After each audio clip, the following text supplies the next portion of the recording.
In a drone training facility like this, it's kind of fun to see a drone buzzing around, but on the battlefield that sound would be utterly terrifying, and this is the nature of modern warfare now.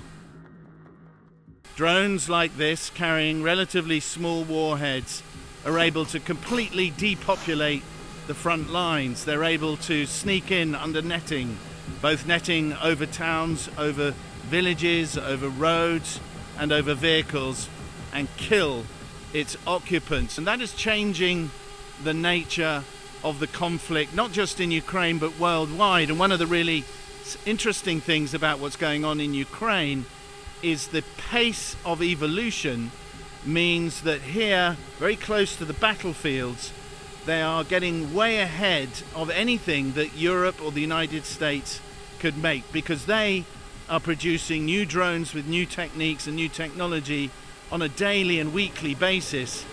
And defense manufacturers in the West do that on a 5 or 3 year cycle at best. They are simply not able to innovate as fast.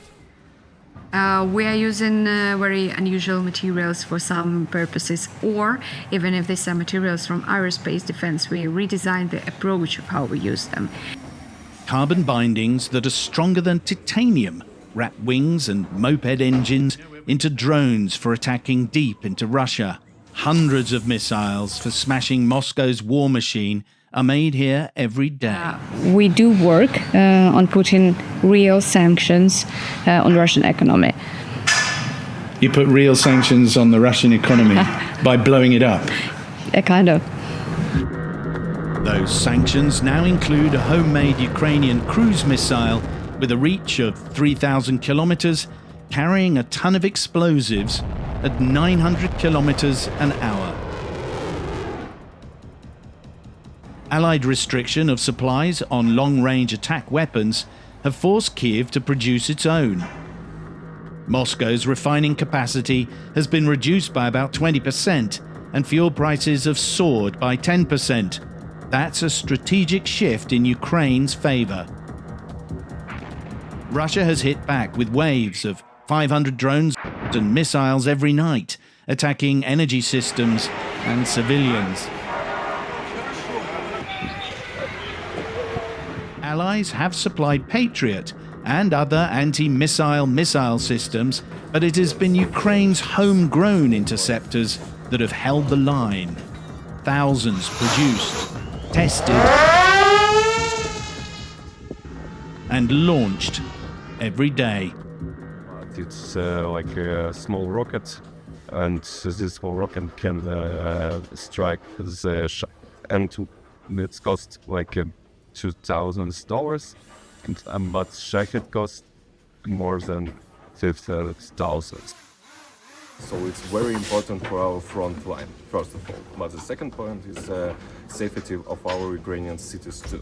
Every day, every night, and we should find the best ways to save our cities and to save our lives. Here, in a secret location, soldiers are trained to fly against Russia. But Ukraine soldiers are now also dependent on ground drones.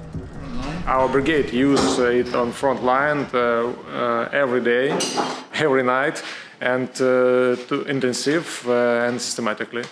We carry more than 100 tons per month, and evacuation near 10 wounded guys per week.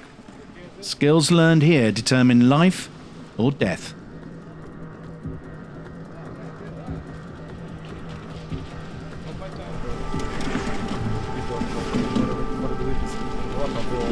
And sirens cannot be ignored.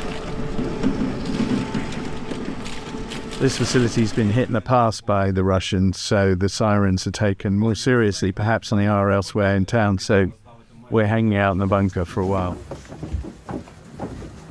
As the team emerges, the lessons for the West in facing Russia are simple. And I think Ukraine would be the main technological cluster in the new world. My conclusion is that we all have to grow up and build our own security with our own hands.